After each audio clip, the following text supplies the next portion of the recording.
ଓ 24 ହାଲୁକା ବର୍ଷା। ଆସନ୍ତା 23 ଓ 24 ତାରିଖରେ ଓଡ଼ିଶାର କେତେକ ସ୍ଥାନରେ ହାଲୁକା ବର୍ଷା ନେଇ ଆଞ୍ଚଳିକ ପାଣିପାଗ ବିଜ୍ଞାନ ପକ୍ଷ କେନ୍ଦ୍ରରୁ ଆକଳନ କରାଯାଇଛି। ପାଣିପାଗ କେନ୍ଦ୍ର ପକ୍ଷରୁ କୁହାଯାଇଛି ଯେ 23 ତାରିଖରୁ 24 ତାରିଖ ସକାଳ ମଧ୍ୟରେ କେଉଁଝର, ମୟୂରଭଞ୍ଜ, ବାଲେଶ୍ୱର, ଭଦ୍ରକ, କେନ୍ଦ୍ରାପଡ଼ା, ଯାଜପୁର ଜିଲ୍ଲାର ଗୋଟିଏ ଦୁଇଟି ସ୍ଥାନରେ ହାଲୁକା ବର୍ଷା ହେବାକୁ ଥିବା ବେଳେ 24ରୁ 25 ତାରିଖ ମଧ୍ୟରେ ଉତ୍ତର ଉପକୂଳ ଓଡ଼ିଶା, ପୁରୀ, ଖୋର୍ଦ୍ଧା, ଢେଙ୍କାନାଳ, ମୟୂରଭଞ୍ଜରେ ଘଡ଼ଘଡ଼ି ସହ ବର୍ଷା ହୋଇପାରେ।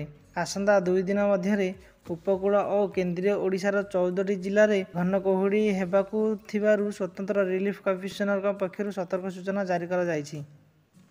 ବିଧାୟକ ଅନନ୍ତ ଦାସ ଆଇସିୟୁରେ। ଭୋଗରାଇ ବିଧାୟକ ଅନନ୍ତ ଦାସଙ୍କର ସ୍ୱାସ୍ଥ୍ୟ ଅବସ୍ଥା ଗୁରୁତର ହୋଇପଡ଼ିଛି। ବୟସାଧିକ କାରଣରୁ ଗତ କିଛି ଦିନ ହେଲା ସେ ସ୍ୱାସ୍ଥ୍ୟଗତ ସମସ୍ୟାର ସାମ୍ନା କରୁଥିଲେ। ଆଜି ସନ୍ଧ୍ୟାରେ ସେ ନିଶ୍ୱାସ ନେବାରେ କଷ୍ଟ ଅନୁଭବ କରିବାରୁ ପରିବାର ଲୋକ ତାଙ୍କୁ Baleswar Fakir Mohan medical college hospital ନେଇଯାଇଥିଲେ। ଶ୍ରୀ ଦାସ ବର୍ତ୍ତମାନ ଆଇସିୟୁରେ ଚିକିତ୍ସାଧୀନ ଅଛନ୍ତି।